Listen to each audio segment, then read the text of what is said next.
Subject differential equation unit 4. Good morning students. Partial differential equations of second and higher order में हमने पिछली class में type 1 देखा था। आज हम देखेंगे टाइप 2। ठीक है, तो देखिए टाइप 2 में क्या होता है, इसमें लैग्रांजेस मेथड से ये इक्वेशन सॉल्व होता है। ठीक है, जो हम पहले पढ़ चुके हैं ना, स्टैंडर्ड फॉर्म जब पढ़ते थे उस मतलब पिछले यूनिट में, यूनिट 3 में हमने लैग्रांजेस मेथड भी पढ़ा था। उसी तरीके से इस इक्वेशन में भी लैग्रांजेस फॉर्म जब आ जाता है तो वो लैग्रांजेस मेथड से सॉल्व होने लगता है। तो इस टाइप को हम क्या कहते हैं, टाइप 2। ठीक है, अब इसका फॉर्म कैसा होगा, तो इसका फॉर्म ये दो तरीके से हो सकता है, R R plus S S plus T T is equals to F F, मतलब कोई भी फंक्शन एक्स वाई का। ठीक है, या फिर दूसरा हो सकता है S S plus T T plus Q Q is equals to F. ठीक, इसमें जो इसका मतलब ये उल्टा हो सकता है। ठीक है, इसका जो सीक्वेंस है वो अपोजिट हो सकता है, चेंज हो सकता है, मतलब टी पहले आ सकता है, एस बाद में आ सकता है, या क्यू पहले आ सकता है, ये हो सकता है, लेकिन इसका फॉर्मेशन जो है वो यही रहेगा, सेम। ठीक है, कि आर एस पी के साथ में एक फंक्शन होगा या फिर एस टी और क्यू का फंक्शन होगा। ठीक, इसी तरीके का क्वेश्चन होगा जो लैग्रांजेस मेथड से बनता है। ठीक, तो देखिए एक क्वेश्चन हमने यहाँ पे लिया है, t plus S plus Q is equal to 0। ये किस टाइप का दिख रहा है, सेकंड टाइप का दिख रहा है। देखो इसमें t है, s है और q है, और कैपिटल एस कैपिटल q और कैपिटल q की जगह में क्या है, कुछ नहीं है, मतलब 1 1 1 है, और फंक्शन की जगह में कितना है, 0, मतलब कुछ भी नहीं है उसमें, फंक्शन इज इक्वल टू 0 है इसका। तो अब इसको हम करेंगे सॉल्यूशन टाइप 2 मेथड से। ठीक है, अब देखिए सबसे पहले तो t को हम क्या लिख सकते हैं, del square z upon del y square, plus s को लिख सकते हैं del square z upon del x del y, plus q को लिख सकते हैं del z upon del y is equals to 0। अब क्या कर सकते हैं, del z upon del y, del upon del y, del z upon del y को अंदर रख लीजिए, इसमें भी डेल अपॉन डेल y को बाहर कर दीजिए, क्या बचेगा del z upon del x plus del z upon del y is equals to 0। ठीक है, अब हम क्या जानते हैं, del z upon del y को क्या लिखते हैं, हम q लिखते हैं। ठीक, तो क्या हो जाएगा ये del p del q upon y, क्यों, क्योंकि del z upon del y क्या होता है, q के इक्वल होता है। इसको क्या लिख सकते हैं, del q upon del y, plus इसको क्या लिख सकते हैं, del z upon del x, मतलब क्या है p, तो del p upon del y, plus इसको उतार दीजिए del z upon del y is equals to 0। अब इसको क्या कर लेते हैं, इंटीग्रेट कर लेते हैं। ठीक है, इंटीग्रेटिंग बोथ साइड। ठीक, इसको इंटीग्रेट करोगे तो क्या हो जाएगा, इंटीग्रेशन करोगे, इंटीग्रेशन और डिफरेंशिएशन कैंसिल हो जाएगा, तो बचेगा कितना p, सॉरी q बचेगा यहाँ पे, प्लस इसमें क्या बचेगा, p बचेगा, और इसमें क्या बचेगा, z इज इक्वल टू, यहाँ पे हमको एक कांस्टेंट लेना पड़ेगा, तो हम एक कांस्टेंट ले लेते हैं f ऑफ x। ठीक है, इंटीग्रेशन के लिए हो गया यहाँ पे। अब देखिए आगे, अब इसके बाद इसको हम पक्षांतर कर देंगे। ठीक है, तो ये किस तरीके से हो जाएगा, p plus q is equals to f of x minus z। ठीक है, अब ये आ गया, इसको ले लीजिए इक्वेशन नंबर 1। ये जो है लैग्रांजेस फॉर्म में दिख रहा है, लैग्रांजेस का फॉर्म क्या होता है, we know Lagrange's form p p plus q q is equals to r। ये क्या होता है आपका लैग्रांजेस फॉर्म।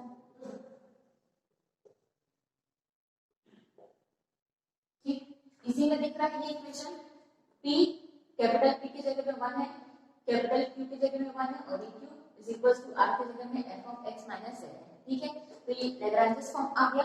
देयरफॉर अब हमको इसको लैग्रांजेस मेथड से सॉल्व करना है। लैग्रांजेस मेथड से सॉल्व करने के लिए हमको क्या करना पड़ता है, इसके लिए ऑक्सिलरी इक्वेशन लिखना पड़ता है। या फिर आप लोग पिछले क्लासेस में हम पढ़ चुके हैं, तो क्या लिखेंगे, so the auxiliary equation for equation number 1। ठीक है, ऑक्सिलरी इक्वेशन क्या होगा, dx upon p equal to dy upon q equal to dz upon r। ठीक है, ये होता है ऑक्सिलरी इक्वेशन।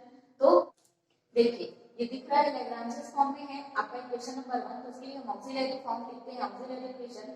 तो ऑक्सिलरी इक्वेशन इसका क्या होता है, dx upon p dy upon q और dz अपॉन r। ठीक है, तो अब इक्वेशन नंबर 1 से देखिए कि p की जगह में कुछ नहीं, मतलब है 1 कैपिटल P की जगह में। ठीक है, कैपिटल Q की जगह में क्या है, कुछ नहीं मतलब 1, और कैपिटल R की जगह क्या है, f of x minus z है। तो हमने लिख दिया p के अपॉन में p की जगह में 1, p की जगह में 1 और r की जगह में f of x minus z। Equation number 1 के लिए लिख रहे थे। अब हम क्या करते हैं, इसमें जब ये ऐसा इक्वेशन लिख लेते हैं ऑक्सिलरी इक्वेशन, फिर क्या करते हैं, बार बार किसी दो टर्म्स को लेके उसको सॉल्व करते हैं। ठीक है, तो फर्स्ट टू टर्म्स ले लेते हैं, एक फर्स्ट टू टर्म्स। ठीक है, फर्स्ट टू टर्म्स को लेंगे तो क्या हो जाएगा, dx बराबर dy अपॉन में 1 है, तो इंटीग्रेट कर देंगे। इंटीग्रेट करेंगे तो क्या हो जाएगा, dx का इंटीग्रेशन हो जाएगा, यहाँ पे x आ जाएगा, यहाँ पे y आ जाएगा, प्लस एक कांस्टेंट ले लो, a ले लो। ठीक है, कांस्टेंट। अब इसको सॉल्व करोगे तो क्या हो जाएगा, थोड़ा सा पक्षांतर करके तो हो जाएगा x minus y is equals to a। इसको देखिए इक्वेशन नंबर 2। ठीक है, यहाँ तक हम सॉल्व कर लेंगे। अब हमको एक बार और लेना पड़ेगा, क्या, दो कोई भी टर्म लेके सॉल्व करना पड़ेगा। तो अब हम क्या करेंगे, कोई दो सॉल्व कर लेना होगा, तो हमको यहाँ पे देखो थर्ड को लेना ही पड़ेगा, क्योंकि फर्स्ट सेकंड में लिए, थर्ड के साथ में एक पेयर लेना है। तो अब इसके साथ में कौन सा जाएगा, तो dz अपॉन में x वाला लिखा है, तो हम फर्स्ट के साथ में लेंगे थर्ड को। तो लेंगे ना, take first and last term. ठीक है, फर्स्ट और लास्ट टर्म को ले लेंगे। तो फर्स्ट और लास्ट टर्म को लेंगे तो क्या हो जाएगा, dx बराबर dz upon f of x minus z। ठीक है, ये हो गया। अब आगे देखिए इसके, अब देखिए इसको जब पक्षांतर करोगे तो क्या हो जाएगा, इसको इधर ले आओ। ठीक है, तो क्या हो जाएगा, f of x minus z बराबर dz अपॉन में dx को लिख लेंगे। ठीक है, अब क्या करेंगे, z वाले को उधर पक्षांतर कर दो, तो f of x is equals to क्या आ गया, f of x is equals to dz upon dx plus z। ठीक, ये आ गया। अब देख सकते हैं ये जो इक्वेशन नंबर 3 है, उसको आप ध्यान से देखिए, ये कैसा दिख रहा है, ये एक लीनियर इक्वेशन है। ठीक है, क्या आ गया आपका, ये लीनियर डिफरेंशियल इक्वेशन का फॉर्म है। लीनियर डिफरेंशियल इक्वेशन का फॉर्म क्या होता है, देखिए लीनियर डिफरेंशियल इक्वेशन में इस तरीके का फॉर्म होता है, dy by dx plus py is equals to q। इस तरीके से क्या होता है, लीनियर डिफरेंशियल इक्वेशन का फॉर्म होता है, जिसको हम सॉल्व कैसे करते हैं, इसके लिए if निकालना होता है, जिसका फॉर्मूला क्या हो जाता है, integration e to the power p dx। फिर इसका सॉल्यूशन निकालते हैं कैसे, z into if या y into, इसके लिए तो y करना पड़ेगा, y into if is equals to integration q into if dx plus constant c। ठीक है, c ये जो भी कोई कांस्टेंट ले लो। तो इस तरीके से हमको इसको क्या करना पड़ता है, सॉल्व करते हैं। ठीक है, तो ये जो दिख रहा है इक्वेशन नंबर 3, वो क्या है, एक लीनियर डिफरेंशियल इक्वेशन है, जो इस फॉर्म में आपको दिख रहा है। बस आपको y की जगह में क्या दिख रहा है, z। तो ये क्या है, this is the linear differential equation of, इसका लीनियर डिफरेंशियल इक्वेशन है z एंड x। ठीक है, ये आपको मिल गया z और x का लीनियर डिफरेंशियल इक्वेशन। तो इसको सॉल्व करना कैसे करना पड़ेगा, आपको if और उसके बाद इसका सॉल्यूशन निकालना पड़ेगा।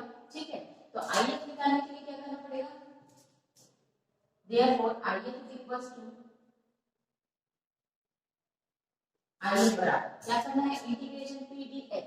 ठीक है, integration e to the power p dx। तो e to the power p, p की वैल्यू यहाँ पे देखिए, यहाँ पे इस फॉर्म को मैच कीजिए, ये लीनियर डिफरेंशियल इक्वेशन का ये वाला क्या है, फॉर्म है, लीनियर डिफरेंशियल इक्वेशन का फॉर्म है। इसके साथ में आप इसको मैच करेंगे। देखिए, तो यहाँ पे dy है, तो यहाँ पे dy की जगह dx है, अपॉन में सॉरी dz है और अपॉन में dx है। ठीक है, p की जगह में कुछ नहीं, मतलब यहाँ पे 1 है, और y की जगह में आपके पास क्या है, y की जगह में z है, और इक्वल टू q की जगह में क्या है आपके पास, f of x। ठीक है, तो देखिए p की जगह में कुछ नहीं, मतलब 1 हो जाएगा, तो 1 into dx, मतलब e टू द पावर क्या हो जाएगा, dx हो जाएगा। ठीक है, मैंने उल्टा लिख दिया इसको, गलत, e to the power integration p dx। ठीक है, तो e to the power integration dx बस होगा। ठीक है, तो इसका इंटीग्रेशन करोगे तो क्या हो जाएगा, e to the power x आएगा। नाउ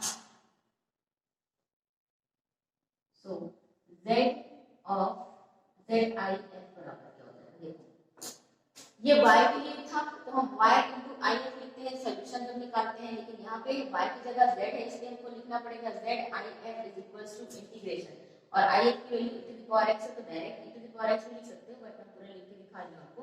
इंटीग्रेशन q की जगह आपके पास क्या है, f ऑफ x है, f ऑफ x, ठीक है।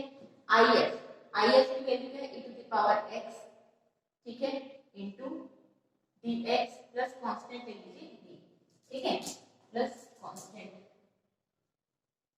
नेक्स्ट स्टेप में देखिए z आई एफ की वैल्यू क्या है, e to the power x is equals to integration f of x e to the power x dx plus constant ले लिया मैंने b, ठीक है। अब देखिए इसको क्या कर सकते हैं हम, इस पूरे को मान सकते हैं कोई अदर फंक्शन, तो इसको लिख लेते हैं z e to the power x is equals to y of x plus b where integration f of x e to the power x dx is equals to phi of x, ठीक है। और b को क्या लिख सकते हैं हम, यहाँ पे b को भी लिख सकते हैं and b is equals to f of a का फंक्शन मान लो तो इसको लिख लो f of a, ठीक है। अब आगे क्या करना है आपको, इसको लिख लिए b is equals to f of a, तो हम यहाँ पे a की वैल्यू जानते हैं कहां से, फ्रॉम इक्वेशन नंबर 2 लिख लेंगे, फ्रॉम इक्वेशन नंबर 2 b है क्या हो जाएगा z e to the power x is equals to phi of x plus, ठीक है, a की वैल्यू क्या हो जाएगी, a is equals to x minus y, यहाँ पे पुट कर दो f of x minus y, ये आपका आंसर आ गया, ठीक है। इस तरीके से बनाना है, समझ आया। तो देखिए एक बार और मैं रिपीट कर रही हूँ, सबसे पहले फॉर्म को देखेंगे कौन सा फॉर्म है, फॉर्म को देखने के बाद आप इसको सॉल्व करेंगे, सिंपलीफाई थोड़ा सा करेंगे तो वो लैग्रांजेस मेथड में आ जाएगा आपके लैग्रांजेस फॉर्म में। फिर लैग्रांजेस फॉर्म को जिस तरीके से सॉल्व किया जाता है, कैसे सॉल्व करते हैं, सबसे पहले उसका ऑक्सिलरी इक्वेशन लिखते हैं, ठीक है।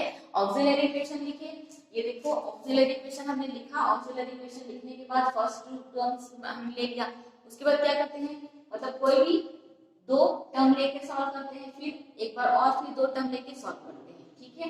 सॉल्व करने के बाद आपको स्टैंडर्ड फॉर्म, आपको क्या दिखा, लीनियर डिफरेंशियल इक्वेशन का फॉर्म मिल गया यहाँ पर से, ठीक है। ये जो इक्वेशन है लीनियर डिफरेंशियल इक्वेशन का फॉर्म है, इसलिए इसका सॉल्यूशन हमको इस तरीके से निकालना पड़ेगा, ऊपर मैंने समझाया है, उसी तरीके से हमने क्या कर दिया, इसको सॉल्व कर दिया। उसके बाद हमने क्या किया, यहाँ पे जो फंक्शन माना था b, उसको हमने f ऑफ a का फंक्शन मान लिया, और f ऑफ a का फंक्शन मानने के बाद a की वैल्यू यहाँ से इक्वेशन नंबर 2 से यहाँ पे क्या कर दिया, पुट कर दिया, यही आपका रिक्वायर्ड आंसर है, ठीक है।